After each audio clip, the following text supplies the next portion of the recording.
xamante ne moom mooy def rubrique entrepreneuriat ànd ceeg invité am di Alioune Diop. Alioune Diop il est le chef de service environnement export et facilitation, je crois que c'est ça. li ñuy def nag moom mooy daal nuyu déjà Ndeye Khar naka nga def. kontaan ci yow. maa bég ci yow man tamit ak sa saumon noir bu nice. mais yow laa jàpp. waaw fi ngay fëlee moo nooy moo tax tey ma ne dama lay jàppale. merci beaucoup. ñu invité ñu nuyu sa invité Alioune Diop monsieur Diop doomu baay ñu ngi lay nuyu. Merci, maa ngi leen di fay nuyoo et puis je suis très content d'être avec vous sur ce plateau. Merci. Alors li ñuy def moom mooy waxtaan ci sa thème di le consommer local su ma juumul. exactement ñu daal di enchaîner ak sa invité. voilà tey consommer local laa indi comme thème l'entrepreneuriat dans le consommer local. bu ñu déggee loolu suñu xel dafay dem ci ñi nga xamante ne nii ñooy defar maanaam li ñuy liggéey ci suñu réew lañ koy defaree mais sama invité moom yamul ci foofu day jël li ñuy liggéey ci réew mi moom di ko exporter au niveau international. d'ailleurs sama invité Serigne Alioune Diop moom mooy chef de service bi yore certificat d'origine moom mooy yore également environnement export ak facilitation Serigne Alioune Diop maa ngi lay nuyu. maa ngi lay fay. alors tey lan nga ñu indil par rapport ak temps yi sorti ngeen di def par rapport ak les produits du Sénégal le consommé local au niveau international. merci beaucoup bëggoon naa gërëm ñi ma fekk ci plateau bi. bon c'est toujours un plaisir de partager avec vous. surtout ce qui est politique d'exportation orientée vers le consommé sénégalais. li ma bëggoon a fàttali mooy ñun dañu nekk ci organisme bu ñuy wax ASEPEX boo xam ni ça a été créé en 2005 te njëriñam mooy jàppale exportateurs yi positionner les produits sénégalais sur les marchés extérieurs donc suñu produits yi dañ leen di yóbbu ci marché yu ne donc ñun suñu liggéey principalement day jàppale à travers des mécanismes, des outils yoo xam ni ils ont été définis et élaborés par le ministère du Commerce parce que je rappelle que nous sommes sous la tutelle technique du ministère en charge du commerce donc suñu liggéey mooy jàppale képp ku am idée de projet képp ku bëgg a exporter que ça soit sur l'Europe, sur les États-Unis, sur la Chine, sur la Corée, sur n'importe quel marché. fort comme ça ñu gën la mën a dégg. d'accord li nga wax mu gën a mën a leer. d'accord doomu baay laa lay wax parce que sama doomu baay nga woon. d'accord inchallah dañoo bëgg a mbokk. d'accord waaw. waaw baax na dinañ ci gën a bàyyi xel. dinañ ci gën a bàyyi xel. man dama amoon benn question. c'est-à-dire dama bëgg a xam. ñan ñooy seen cible ñi ngeen di yóbbu par exemple au niveau international. ci foire yi bien que da ngeen di yóbbu produit mais des fois da ngeen di yóbbuwaale également chef d'entreprise bi nga xamante ne moom moo je veux dire moom mooy. créer articles yi wala moom mooy defar produit bi mais yéen seen cible ñu nekk ci milieu formel bi la wala ñu nekk ci milieu informel bi. je crois que ñun suñu cible c'est les deux. les deux c'est les grandes entreprises ak les PME les PMI. donc képp koo xam ne am nga li ñuy wax le potentiel export donc dinañ la gunge jàppale la parce que aujourd'hui on peut voir des entrepreneurs yoo xam ni ils maîtrisent le marché local mais du fait que le marché étranger présente des exigences en termes de normes qualité kooku mën nañ ko jël jàppale ko pour tout ce qui est norme tout ce qui est préparation ba mu pare ñu yóbbu ko ci foire wala manifestation commerciale internationale maintenant format bi ça change selon l'événement am na événement yoo xam ne dañuy jël produit bi yóbbu ko am na événement yoo xam ne dañuy jël produit bi boole ko exportateur bi yóbbu am na événement yoo xam ni exportateur bi rek moom mooy dem def promotion produit donc tout dépend de l'événement et des objectifs liés à l'événement mais tous les entrepreneurs aujourd'hui c'est encadré au niveau de l'ASEPEX maintenant nous faisons une catégorisation pour voir ñan ñoo pare dem ci marché américain bi ñan ñoo pare dem ci marché européen bi ñan ñoo pare dem ci marché sous-régional bi parce que ce que li États-Unis di laaj mën na wute ak li Europe di laaj mën na wute ak li Canada di laaj waaye li ci nekk rek mooy képp koo xam ne am nga idée développer projet d'exportation ñun pare nañ pour jàppale la exemple bi ma ciy joxe actuellement ñu ngi accompagner 20 entreprises sur le marché canadien donc ils ont été identifiés sur la base d'une sélection et que ñooñu ñun jël nañ leen en charge, que ce soit l'hébergement, le billet, le transport des marchandises, et ils vont faire un séjour, une mission commerciale sur le Canada. yu mel noonu dañ koy organiser États-Unis, dañ koy def Europe, dañ koy def dans la sous-région. Alors léegi dama bëggoon xam par exemple produits sénégalais yi actuellement mën nga ma limal nombre de pays yi nga xamante ne ñun suñuy produits existé na foofu ci seen rayon yi. Oui, exactement. Il faut dire que ñun suñu premier partenaire commercial c'est l'Europe, compte tenu du fait que c'est une longue tradition. Boo demee Europe, je pense que France nga fay fekk, Espagne, Belgique, Italie, Allemagne. Je pense que dëkk yooyu foo ci dem da nga fa fekk des produits made in Sénégal et ils sont très prisés. Je vous dis, les États-Unis, pour États-Unis, oui, il y a ce qu'on appelle la loi AGOA. C'est une loi sur la croissance et les opportunités en Afrique. Donc Sénégal bokk na ci pays yoo xam ni day yóbbu ay produits am ci Amérique te du fay dara.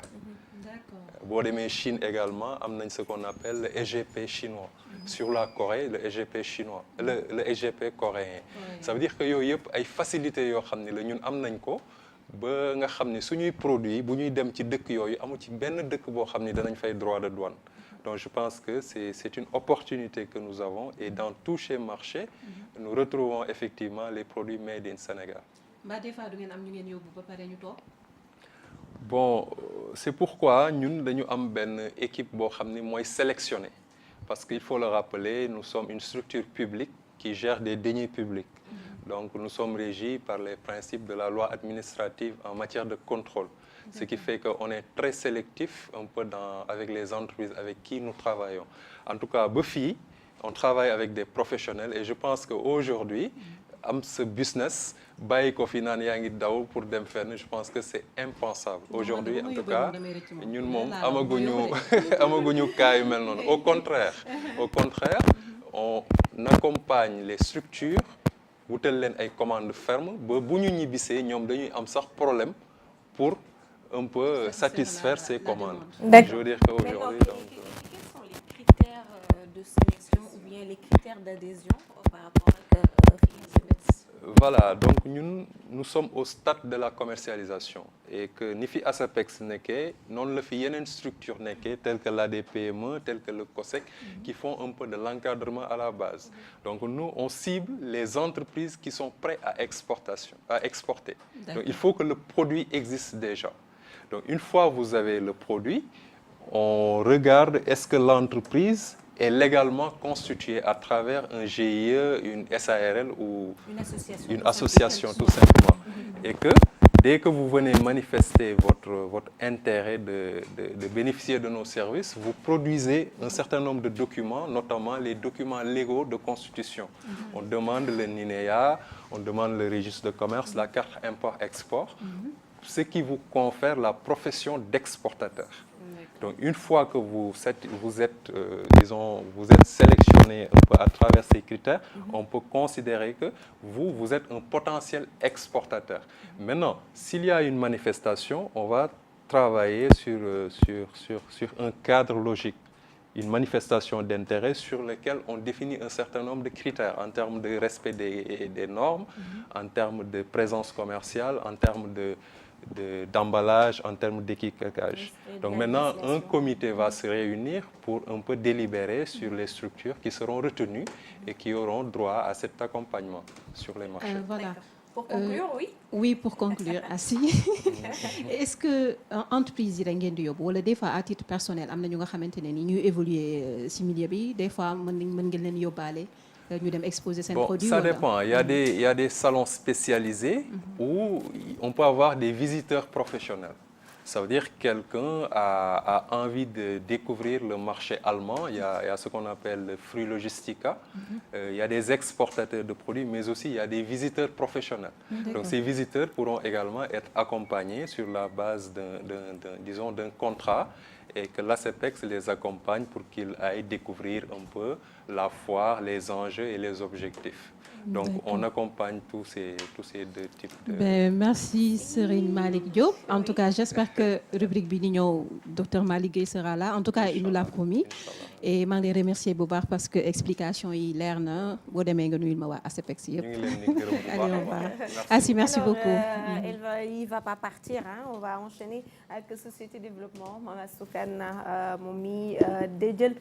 comme thème la dépollution de la baie de Hann. ñu bàyyi la nga daal di rek daal ci dugg introduire développer daal di conclure. yow dañuy dissertation. waaw. kon tey dañuy disserter. voilà wax nga ko li nga xamante ni moo di dépollution bu baie de Hann bi keroog ñu amuloon li nga xamante ni mooy journée internationale du nettoyage ñoom nag dañoo jëloon à travers cette journée ñu jëloon daal di indiwaat li nga xamante ni moo di baie de Hann bi bëgg ko li nga yeesalaat naam bu fekkee ci vendredi bi amoon na benn convention bi nga xamante ni waa Sénégal si ñëwoon nañ ko pour mën a defaraat li nga xamante moo di baie de Hann bi donc amoon na benn reportage boo xamante ni defoon nañ ko dañuy dem rek ànd ak waa régie bu ko mënee annoncé ñu dem seetaan reportage bi daal di ñëwaat. xippi say bët di xool projet ngir yeesalaat baie de Hann bi ñëpp doon xaar fas nañ ko lancé gannaaw yéen ci ay jafe-jafe yi nga xamante ni nemmeeku nañ ko ci bile géej directeur ONAS bi di rassurer population bi ne bile projet dinañ ko boucler laata 31 décembre 2018 di jot. dañuy wax dépollution mais dañuy foog ne Hann la projet bi mi ngi nekk Hann nekk Thiaroye nekk Mbao nekk benn partie Pikine na tax lu mel ni genn wàllu million wu nit buñ ci paree dañuy am assainissement parce que defe naa quartier yooyu yëpp seen mbëbët mooy ñu am système d' assainissement parce que ñoom ñëpp ay fosse lañu am projet bi ak comme projet jëlee émissaire bi Cambérène yóbbu ko feneen dafa nekk loo xam ne mooy suñu mbébét ci at bi ñu nekk. dysfonctionnement am na mais xam nga nit booy liggéey da ngay xool li ginnaaw da nga koy fàtte da ngay xool la jëmale kanam comme loolu féete na boor fi mu nekk ñun lu ñuy xool mooy lan moo ñuy permettre pour balaa at bi di jeex ñu lancer projet. si loolu maire localité boobu di wax ni ay dispositifs yu bari jël nañ ko ngir géeju Hann bi ak li ko wër mën a am beneen xaru kanam. ñun Lebu yi dañuy faral di wax wat gaal yéego parce que projet bu mel nii ñi ci intervenir dafa bari moo tax ñu toog am cadre boo xamante ne dañ ciy waxtaan déggoo ci la nga xam ne moom nañu war a def naka nañu war a liggéeyee plage bi loolu dafay loo xamante ne lu am solo la. bari na nag ay acteurs bari na association yoo xamante ni yu fi nekk bari na ay mairie yuy intervenir parce que bu ñu nee baie de Hann dana traverser plusieurs municipalités donc plusieurs dëkk bu ci nekk ak particularité wu. c'est pour vous dire que c'est pas seulement un problème de Hann intercepteur bi ñu war a teg dafa war a traverser ay zones war a traverser ay kër mais boo gisee tey amul benn résistance ñëpp dañu d'accord ci projet boobu. bile lancement bu njëkk nag jëm ci liggéey projet dépollution baie de Hann bi ñi ngi ko def si waxtu bi ñuy màggal journée mondiale set ak sellal.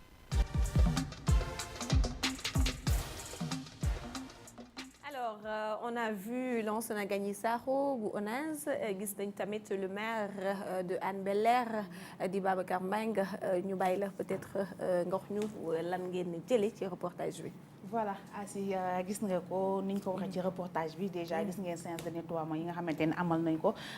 baie de Hann bi mu mel géej bi moom ku wax li nga xam naa sax nit ñi moom duñ ko dee di xamee géeju Hann mais dangay naa ko géeju Yaraax soo ne géeju Yaraax xel mën a dem ci li nga xamante ni moo fa nekk ci salté jéggi na doyoo noonu laa ko mën a waxee nañ ma baal ña xale mi mel tàlloo sax noonu laa ko mënee noonu laa ko mën a waxee assiette ba ñu fa demee gis nañ fa loo xamante ni lu jéggi doyoo image yi les images parlent d'elles-mêmes saleté bi fa nekk xam naa ne loolu moo tax ñu daal di jógaat bii nag moom convention bi nga xamante ni signé nañ ko ak prélancement bi nga xamante ni def nañ ko mooy unième fois bi nga xamante ni ñi ngi wax que ni baie de Hann bi dañ koy defaraat dépollution de baie de Hann bi Lansana Gagny Sakho bi nga xamante ni mooy DG ONAS wax na ko nee na compte à rebours bi daal dinay démarrer et que bii moom sera la bonne donc dañuy rek croiser les bras daal di xool que ni ñi ngi koy def wax nañ avant décembre bëgg nañ li nga xamante ni moo di projet bi daal di tàmbale donc ñuy xamal téléspectateur rek ne que ni li nga xamante ni baie de Hann buñ ko waxee yamul Hann yamul Yaraax waaye dafay traverser li nga xamante ni moo di Pikine jàpp dem Thiaroye daal di jàpp Mbao loolu yëpp yëpp ci baie de Hann bi la bokk loolu yëpp ñu nar ko yeesalaat waaye dafay fekk loo xamante ni rek assiette buñ ko defaraatee tey samedi boobu ñu ngi doon amal séance de nettoiement bi mais da ngay dem defar ko samedi dimanche nga dem plage bi da nga koy fekkaat ni mu meloon dañuy mel ni bu da nga fay jógee quelques secondes après mbalit yi daal di ñëwaat liñ fa defaroon yëpp day mel ni dañ ko fay delluwaat te dañ fay sotti mbalit te loolu li nga xamante ni moo di maire bi doon déplorer population Hann bi yëpp tamit noonu doon ko déplorer naam bu fekkee jege nañu Yaraax dañ fay napp dañ fay jaay ay jën mais melokaan mu mel tamit jéggi na dayo dugg ci li nga xamante ni moo di projet li nga xamante ni moo di ci biir Yaraax aussi am nañ fa benn projet boo xamante ni am na yenn kër yoo xam ne dañ koy démolir pour def fa benn yoon boobu yëpp ci ay projet la dugg ci li nga xamante ni moom la waa ONAS ak li nga xamante ni moo di maire localité ba nar a amal lépp ngir rendre plage bi gën a set ni mu gën a plage bi gën a accueillante bu fekk loolu yëpp mi ngi si mais ni plage bi mel moom ñëpp a ko déplorer peut-être ñoom tamit seen li nga xamante ni wax nañ ko annonce bi nga xamante ni wax nañ ko décembre yàggatul 31 décembre la ñu wax que ni bëgg nañ lancement bi yëpp projet bi daal di yemb ñun tamit ñu ngi toog rek di xaar de toute façon xam naa suivi dina am dinañ leen topp xool nan la wànnente di mu jéego. En tout cas bi mooy énième tentative de dépollution de la baie de Hann, la troisième plus belle baie de l'Afrique mën nañ ko gën a sax étaler mën naa ne du monde malheureusement ñun suñu baie bi dafa daal di yàqu complètement. Nous espérons que bi mooy énième et dernière tentative bi et que dina trouver li nga xamante ne rek moom mooy la ñu wax suñu lustre d'antan par rapport ak baie boobu parce que il faut que ñu protéger ko surtout les populations. Merci Mama Soukane ci li ñu andil ak leeral yi ñu andil par rapport ak la baie de Hann. C'était important pour que ñu wax ci tuuti ñu xam fi ñu toll li ñuy dem nag li ñuy def mooy daal dem enchaîner ak la toute belle ñaxale borom ñaar style li ñuy def moom mooy daal di dugg ci suñu première information ak ñaxale. On va parler d'un Sénégalais qui a été arrêté pour trafic d'êtres humains fële ca Espagne. Effectivement Asi mu information bi nga xam ne waa Seneweb News ñoo ñu koy indil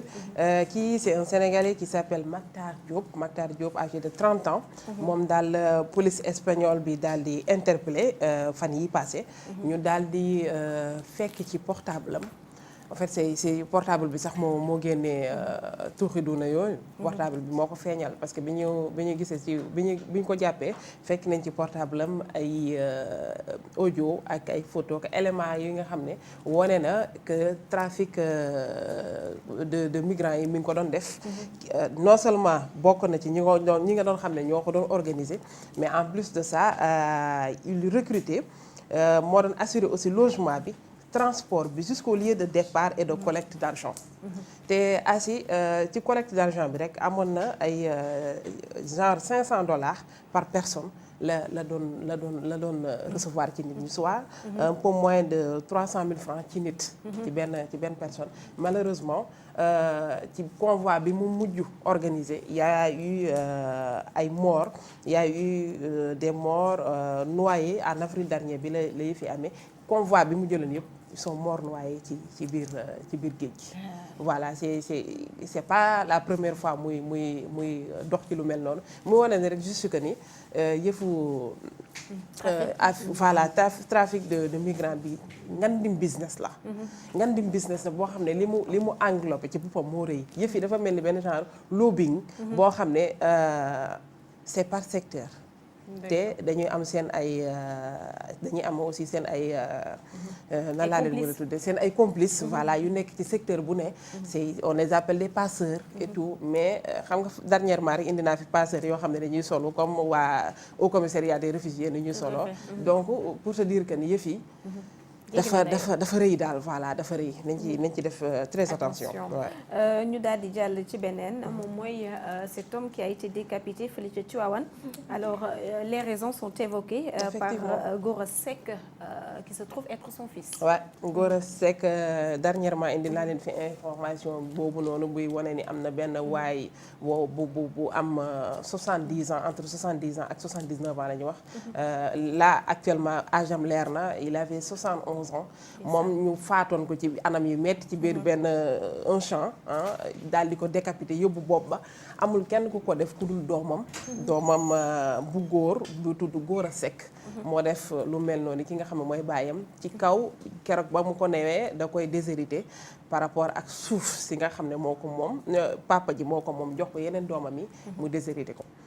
mu daal di ko def anam yu mel noonu daal di ko rendi xatit jël bopp bi dem sànni ko ci teen mu nekk raison yi mu évoqué pour voilà pour mobile pour faat ki nga xam ne mooy papam man je dis juste que son papa avait eu raison parce que doom boo xam ne am na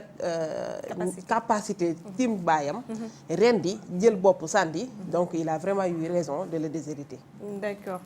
ñu jàll ci beneen un autre drame à Keur Massar à Rébar. Un enfant de 7 ans meurt noyé dans un puits. Effectivement asi muy lu tiis lu metti mu am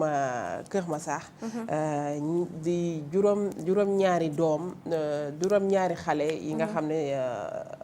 jot nañu daanu ci benn puits boo xam ne c'était déjà abandonné ñu xaw ko mooy comme yi ñuy def nii rek nabbal noonu teg nga xam ne danger yi muy encourir ci boppam moo bëri parce que puits bi dafa dem ba fees ndox donc gajaf xale yi di foo côté boobu daal di ci surux biñ ci suruxee nag bon yaay ñaar ñi ci ëpp sens yoo xam ne jot nañ leen am na ku fa ne woon koo xam ne jot na leen sauver mais kenn ki malheureusement il a été englouti daal di ci ñàkk bakkanam voilà mu defoon ay ñaari fan yoo xam ne ñu ko fa doon wër mais il a finalement été retrouvé mu ngi tudd Chérifo Sagna moom daal moo ci ñàkk bakkanam ci situation yi mel noonu mais ñuy alerter rek ñu toujours zone boobu dafa bëri ay puits yoo xam ne dañ ko abandonné bàyyee ko noonu sans sécurité sans rien du tout suuluñu ko defuñu dara donc danger yu mel nii mi ngi leen di guette ba léegi liñ ci mën def rek mooy ñu ñaax ñi nga xam ne mooy parents yi ñu jéem a vraiment aar seen doom yi par rapport ak yooyu mais autorité dëkk bi tamit ñu jéem a xool nan la ñuy def pour tëj puits yu mel noonu parce que jéye yi muy jur nii metti na trop. doy na waar ça fait très mal de voir un enfant nii ça fait très mal ñu daal di jàll ci beneen moom mooy vol de carte d'identité la responsable APR de Mbour jugée ce lundi. Effectivement Asi mooy information bi nga xam ne maa ngi ko jëlee ci Seneweb toujours la responsable elle-même s'appelle Abi Ndiaye. Abi Ndiaye di responsable APR bu Mbour moom daal dañ koo jàpp mu dugg ci biir commissariat police di sàcc ay carte d'identité nit ñi en fait. C'est quoi le problème dañoo wóoluwul seen bopp ci élection yi ñu jëm wala c'est quoi déjà nit ñaa ngi jooy le fait que mënuñoo jot seen ay carte d'identité wala bu ñu jotee seen ay carte d'identité mënu leen permettre ñuy dem voter wala quoi que ce soit ndax ay erreurs yu bëri lu toll ne responsable APR parti bi nga xam ne c'est parti boo xam ne au pouvoir la ñu leen di jàpp ngeen ci benn commissariat ngeen di sàcc ay carte pièces d'identité nit ñi c'est catastrophique c'est grave vraiment. Alors la dernière information moom mooy la gendarmerie qui immobilise le véhicule de Youssou Touré mu daal di jël ab transport en commun. Youssou Touré encore. Effectivement Youssou Touré encore war nañoo bàyyi Youssou Touré nag à ces temps mooy information bi nga xam ne maa ngi ko jëlee ci leral.net voilà ki nga xam ne Youssou Touré ne woon toujours xam nga c'est pas su fekkente ne mu ngi toujours ci APR. En tout cas il était là-bas. Voilà déjà donc ce qui veut dire que moom mi ngi tenir vraiment ci parti bi parce que humiliation bi mu wax ni c'est la deuxième fois ñu ko koy def. te bii nee na da doon daw ci autoroute ci yoon bi nga xam ne mi ngi jëmee Fatick ay gendarme Fatick daal di ko arrêté parce que nee nañu excès de vitesse da doon def wàccee ko oto bi immobiliser oto bi pare il était obligé jël transport en commun de Fatick à Dakar. daw jël taxi en tant que ancien ministre quand même. mais xam nga bu ñu la wàccee sa oto est-ce que amoon na ko kii yooyu ñu koy permettre mu war a mën a jël taxi. est-ce que raison yi lu tax ñu wàcce ko oto bi mu doon dawalee excès de vitesse boobu mais est-ce que wax nañ ko tamit. excès de vitesse lañu wax excès de vitesse. waaw raison yooyu ñu am li tax mu doon en fait li tax mu doon dawalee noonu bay def vitesse. loolu yëpp lu tax ñu wàcce ko. loolu li nga bëgg a wax waxuloo ko de. ñaar xam nañu. voilà ñett xamuñu ñaar xam nañu. li nga bëgg a waxuloo ko de ba léegi. mën na am raison kay mën na màkk mën na am raison nañu bàyyi noonu. excès de vitesse daal mamas am na côté yoo xam ne vitesse bi quand même am na foo xam ne dañ ko faa xaw a yemale. dañ koy yemale. voilà effectivement nag léegi nag raison yi ñu tax mu def ko bon xam nañu du ambulancier xam nañu aussi du yorul malade boo xam ne voilà soxla woon na lu mel noonu léegi nag pourquoi nag après dinañ gis nga wax moom li ma ci naqar rek mooy photo bi mu doon jooyee la ñu jël daal di la ñu jël affaire daal di kii vraiment en tout cas ñu ngi lay remercier bu baax merci beaucoup surtout merci pour cette sélection ci biir Info Web merci aussi Ndeye Khar merci Serigne Alioune Diop li ñuy def moom mooy daal di seetaani vidéo daal di soit ci plateau bi. soxna Fatou yéen a kat kat te ala duruñ ci lu dul lor wala dara ci lu dul lore ma fonk ñu boole ñu faale ci àdduna nabi Rasul Muhammad sambak sampal man la wakalo sopp la ardo borom nag ak meew ya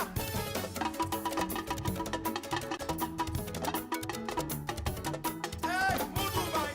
sunu ko la tax ñu way ko wóllare tax ñu bëgg ko jóge fii du tax ñu fàtte ko faatu yaa rafet di ko sow ay waay li baax na yar na muñ na tabe na góor na muñ na maandu baax na maandu muñ na tabe na góor na muñ na maandu lay jóob sama doomi ndey la ay dëgg gi ay waay di dem naa fu ne gis naa lu ne na nekku ne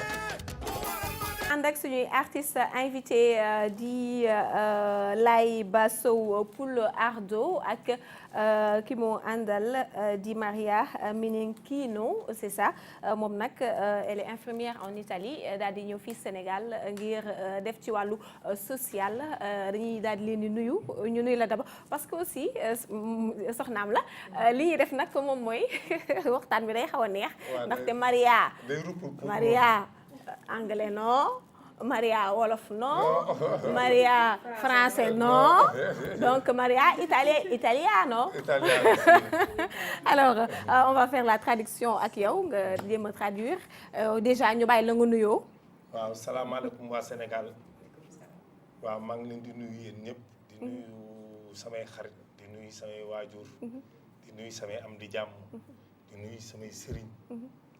di nuyu tamit sama xarit Dalla parce que groupe dëgg gi ñaar nañu woon maag Laye Diop ak ndem si yàlla Ablaye Mbaye yàlla na ko yàlla xarel àjjana yërëm ko boobu en 96 la te Sow la Ardo defe naa ni ku ko déggul waaw ku ko feccul moom amul ci biir dëkk bi kon ba tey ñu ngi bitim réew li tax ma génnoon Sénégal parce que ñun ñëpp mënuñu woon nekk ci réew mi d'accord Laye nag dafa yàqam dafa namoon na Sénégal desan parce que Laye dañ ko ne nuyul rek Laye ne der non dama ne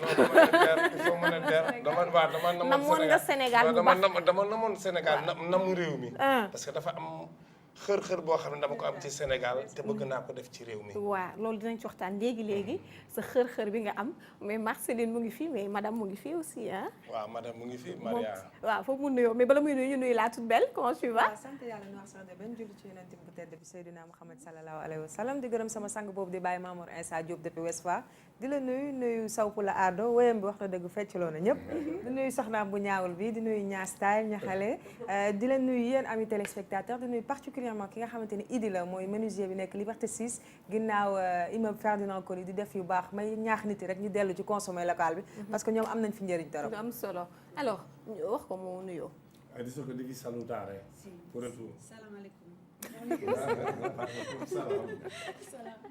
moom rek la dégg bonjour ak bonjour ndax moom rek ha detto parlo soltanto questo in wolof sénégalais sa altri parole sì so qualche cosa sì nee na dégg na leneen man dégg naa beneen ma ne la prossima volta imparerò di più nee na beneen yoon bu ñëwee dina jàng lu bari waaw man dégg naa man tamit adel lay capisci ciao ciao mooy lan bye bye ciao bye bye si moom lañ ma wax fi léegi ne ma mooy bonjour alors que mooy bye bye ñu yaakaar ne mën ngeen ciao significa bye bye alors ñu daal di te tàmbali ci yow Sow Poul Laye Ba ndaxte gis nañ léegi vidéo bi ànd ceeg Ablaye Mbaye xëy na foofu la ñuy daal di njëkkee sax lan la Ablaye Mbaye di rappeler par exemple quand tu vois cette vidéo là non Ablaye Mbaye daf may rappeler lu bari parce que gannaaw yàlla Sopul Ardo bi da cee jàpp je me rappelle très bien bi ñu demee kër Moustapha Faye di ko nuyu clavisu Youssou Ndour waa Positive Black Soul ñoo ko produire woon di jaawoot yi ak déggiti di leen di nuyu waale bi ñu ñëwee mujj Moustapha Faye produire ñu parce que affaire koñ nañ ko defaroon parce que ñoom fa la ñu defa ko parce que ñoo bokkoon benn koñ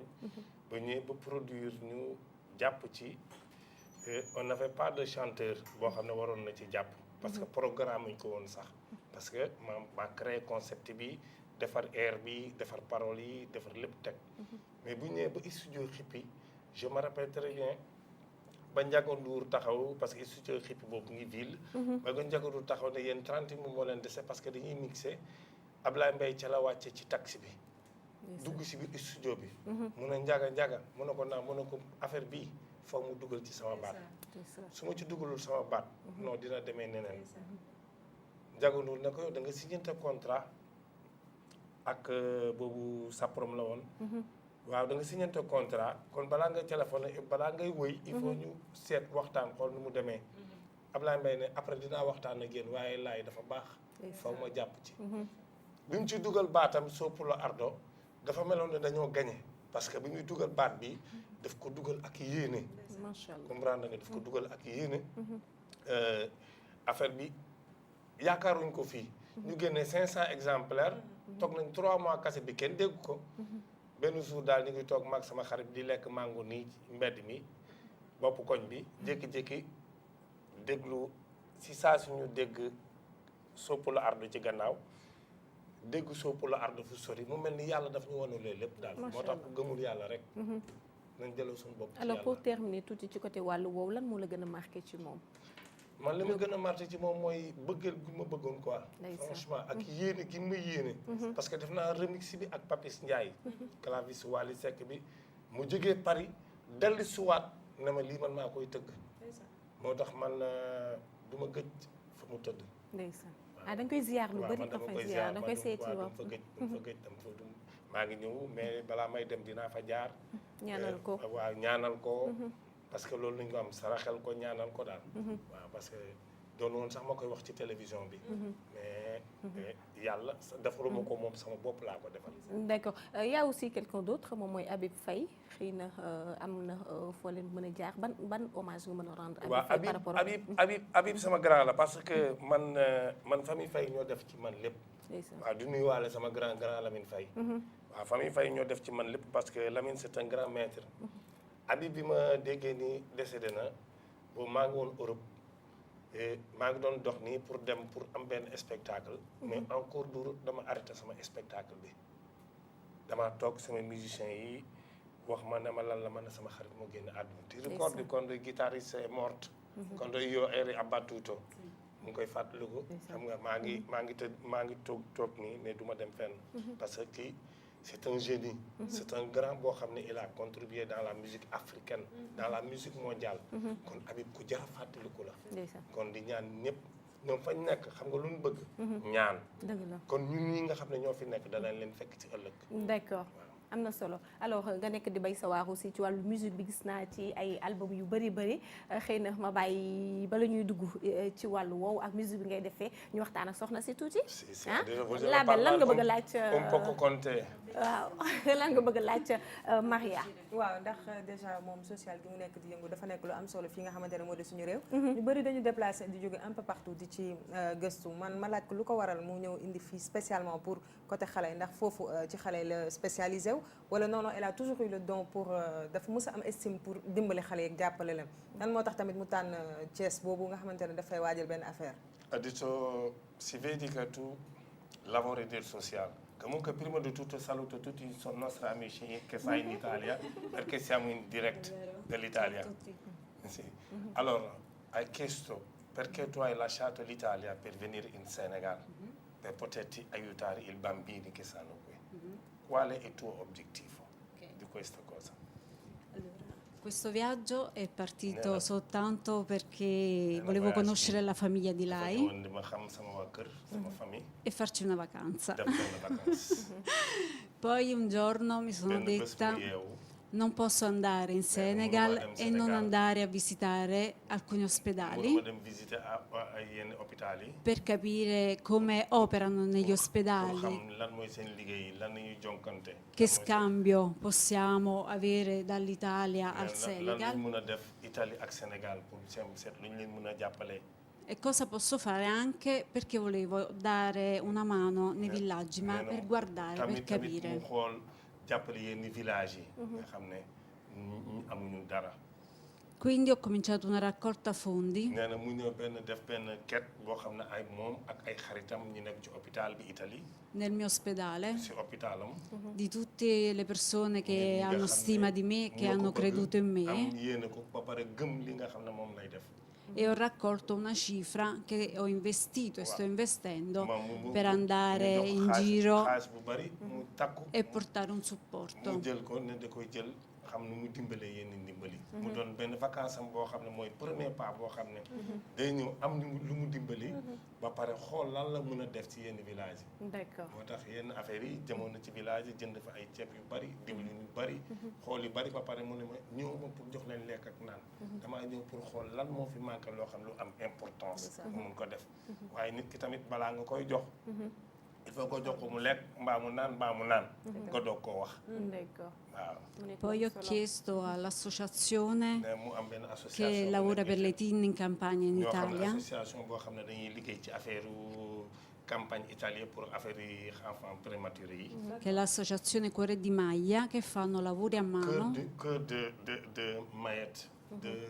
d'Abi. Humain. waaw ñu def ay ñoo xam ne di seen liggéey dañ koy e def ay preparano yére. cappelli, scarpine ñu per i préparé bambini ay yére, prematuri, ay dàll yu bari copertine. pour xale prématurés yi yoo xam ne war nañ dem ci hôpital yi parce que war nañ dem hôpital bu nekk Diamniadio ak Albert Royal. D'accord. E le volontarie hanno preparato questo per portarlo qui in Senegal. lañ pare. C'est très bien. Merci beaucoup. Alors, on va essayer, Marceline, ñu daal di dugg tuuti ci sa thème bi peut-être que début bi rek nga wax ñu ci li nga xamante ne moom lañu nar a waxtaanee ci lii di connexion. ma bàyyi la rek nga xaw ci dugg tuuti. léegi la assiette connexion li ñu ci nar a waxtaanee mooy benn dispositif bi nga xamante ne ay élèves yu nekk école polytechnique fédérale de Lausanne. ñoom ñoo ko jot a créé donc dispositif bi c'est une première dans le monde c'est pas encore sur place mais dañ ko testé gum ci benn cobaye muy dispositif bi permettre nit ki nga xamante ne dafa paralysé je dis pas ki nga xamante ne dañ ko handicapé mais ki paralysé si tànkam ki nga xamante ne mi ngi dese ñaari tànkay mais mënatul dox parce que nerf bi dafa rompre nerf bi nekk ci côté colonne vertébrale bi dafa rompre alors kooku mënatul dox mais mi ngi dese ñaari tànkam alors c'est possible ak ñoom seen création bi nga xamante ne ñi ngi koy door a def dispositif boobu nga xamante ne ñaari puces lay contenir benn bi ci bopp bi benn bi ci colonne vertébrale bi alors ñaari puces yooyu moo lay permettre avec des exercices yi nga xamante ne c'est physique ak mental pour mu permettre ki nga xamante ne moo di dox ils l'ont essayé chez un jeune de 26 ans handicapé depuis 5 ans mënul woon dox ñu jékki-jékki essayé ko ci moom il a pu marcher li nga xamante ne moo di 3 centimètres et loolu lu énorme la ci ñoom loolu dafa rëy ci ñoom parce que koo xamante ne 5 ans musul teg benn pas mu jékki-jékki dox alors on rentrera dans les détails peut-être fi nga xamante ne moo di lundi prochain mais pour tey rek ma annoncé leen li ngeen xamante ne loolu lañ leen naroon établiral ci connexion. D'accord merci beaucoup ñu daal di ñëw ci suñu artiste bi alors gis naa ñetti CD yu mu andi est-ce que mën nga ñu présenter un tout petit peu lii nga xamante ne moom nga andi. waaw ok. bi CD bi mu ngi tudd La Mascara. La Mascara ñëwoon nañ fi fan yi passé daaw. muy Roberto Colella ak groupe bi. ñu am doole lañ ci réew ma. maanaam da nga mel ni ñu neen Youssou Ndour nu mu mel fii. ñoom moom noonu la ñu mel ca Napoli. di def de très grand concert muy may milliards de personnes. léegi ma def ak ñoom benn morceau mu ngi ñaari morceau. benn mu ngi tudd Te venga a cerca. maa ngi ñëw jël si la. boo xam ne ci laa ko ne ñoo bokk fa ñuy jógee bokk fa ñuy delloo nga am yaay ma am baay deret bi benn la. puis ñu ngi wax ci affaire intégration ci affaire racisme. bii nag ñu ngi ko jël tuddee ko salaamaaleykum fii nañ naan salaamaaleykum Sénégal. kon man du ñu woy Sénégal ba noppi. may jël CD bi di ko bàyyi ci réew mu fay des. D'accord mais gis naa beneen bi aussi. waaw même titre c'est non bi italien beneen la en italien beneen chanteur la bu tudd Christian Brocale. kii tamit dama def benn morceau boo xam ne dama bëgg nga woy jigéen ñi am jàmbaar yi ay Yacine Boubou ay Jëmbat Booj ay Ndafa Yàlla. ñooñu ñëpp laa woy ci morceau bi nga xam ne moom laa nekk ak moom muy Terra Mia. sama suuf. très bien alors mais gis naa ne c'est toujours ci wàllu italien bi xëy na foofu nga basé woo et puis sa musique foofu nga koy defee la plupart mais pourquoi non foofu xam nga leen naan du ndox doon taa ba tey boo demee fekk fa teppal xam nga taas mbax mi moom mënuma koo bàyyi ilaa yow mi dina abadan waaye danoo dem pour représenter Sénégal dans le monde d'accord xam nga ñun ay sénégalais nañu parce que bu ñu demee foofu suñu drapeau nañuy yóbbu suñu culture nañuy yóbbu te su ma taxawee ci scène bi olof laay fecc bu muy woy olof laay làkk parce que on est en train de porter mais ëllëg dinaa dellu si incha allah au Sénégal defal leen lu tàng jër loo xam ne taasu leen ci italien ñu jooy ban style la musique bi world musique la country acoustique xam nga world musique loo xam ne c'est la musique internationale parce que xam nga tubaab yee mënuma fa dem foofu di leen di tëggal mbalax kon dañu comprendre kon il faut nga def loo xam ne maanaam foog ñu accepter ko waaw day laal fii te Sénégal ce sont des grands consommateurs de la musique fii loolu lañ indi ñu déglu ko gars yi des fois dañ naan mbalax mi mais gars yi yemuñu ci mbalax mi parce que da ngay dem gis yeneen artistes yi di tëgg yeneen style yoo xam ne divers d'accord te maa ngi nuyu bépp artiste boo xam ne mu ngi fi ci réew mi am na solo ñu ngi lay jaajëfal bu baax a baax li ñu tënkoon ci waxtu jeex na merci Maria merci beaucoup merci aussi Bapoulo bi pour yow la merci beaucoup waaw bi pour yow la yow beneen ba si sac ba la nekk dama la koy voilà merci c'est gentil vraiment gentil waa Italie ñi may seetaan io saluto tutti i miei fratelli italiano maa ngi nuyu waa réew mi sant yàlla jërëjëf merci beaucoup merci la belle merci aussi ñaaxale amis téléspectateurs ñu ngi leen dig daje demain incha allah même heure même chaîne au revoir bye bye